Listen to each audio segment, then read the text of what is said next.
The Story of Pinocchio. Once upon a time, there was a carpenter called Geppetto. He lived alone in a humble workshop, surrounded by clocks and music boxes made out of wood, and dreamed about having his own little boy to keep him company. One evening, when he was feeling very lonely, he decided to carve a puppet out of wood.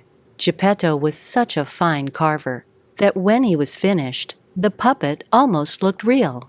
"I will call you Pinocchio," he said. "Oh, how I wish you were a real boy." And then, tired Geppetto went to bed. While Geppetto slept, the blue fairy came and gently whispered in his ear, "Kind Geppetto, you have always been so good to everyone. I will grant your little Pinocchio the gift of life." And in a wave of her magic wand, Pinocchio was alive. "Look at me! I can talk, I can walk, and I can dance too," said Pinocchio excitedly. Geppetto woke up from all the noise and, much to his great surprise, he found that his wish had come true. "Oh, my little wooden boy, you're alive!" And they started to dance happily around the room together. The very next morning, Geppetto gave Pinocchio some money for books and sent him on his way to school. "Now, Pinocchio, don't stop on your way, but go straight to school," Geppetto told him. Pinocchio was happily walking down the street on his way to school when he met a boy who was playing hooky from school that day. "Where are you going with all that money?" the boy asked.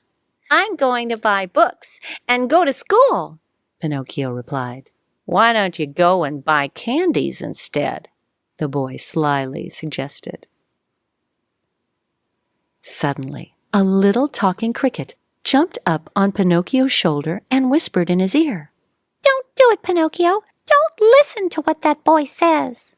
But Pinocchio didn't care about the talking cricket and went inside the candy shop instead. "Did you get all that money just for candies?" the lady in the store asked Pinocchio. "Oh, yes. My father wanted me to buy them," Pinocchio replied. All of a sudden, Pinocchio's little nose started to grow longer.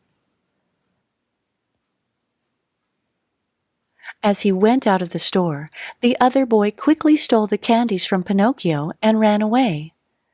Pinocchio had been tricked. The talking cricket saw Pinocchio now had less money than he had before, so he asked, "What happened to the money, Pinocchio?" I lost it," Pinocchio replied, and his nose grew even longer. Pinocchio went on his way again and met a fox and a cat who said to him, "Hey, boy, we bet you want to go to a puppet show." "Yeah, we have this ticket that will cost you just 5 coins. Pinocchio thought that sounded like a great idea, and he decided to go. "I have 5 coins here that my father told me to spend on some amusement." And there, his nose grew again. Pinocchio tried to go to the show, but the ticket they gave him wasn't a real one. So when the ticket taker wouldn't let Pinocchio into the show, he sat down in a corner to cry.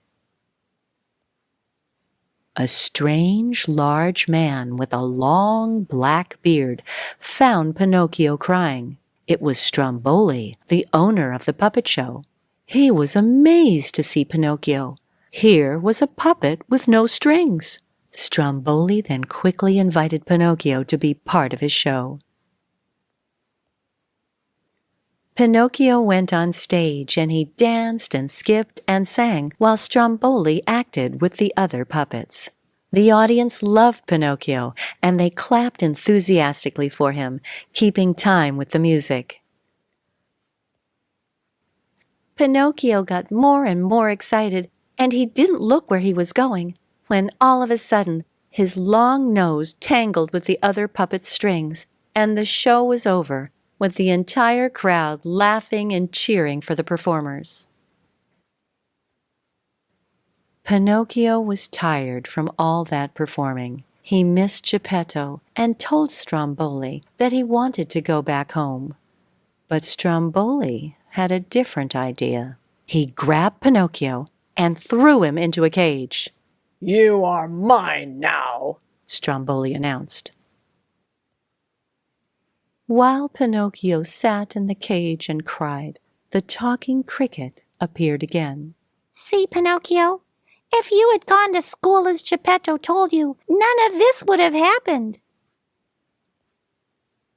But the cricket took pity on Pinocchio and decided that he deserved a second chance. He scurried off to Geppetto's house and told him all that had happened and that Pinocchio now needed his help. And Geppetto hurried to the puppet show, where he found Pinocchio and rescued him from Stromboli's cage.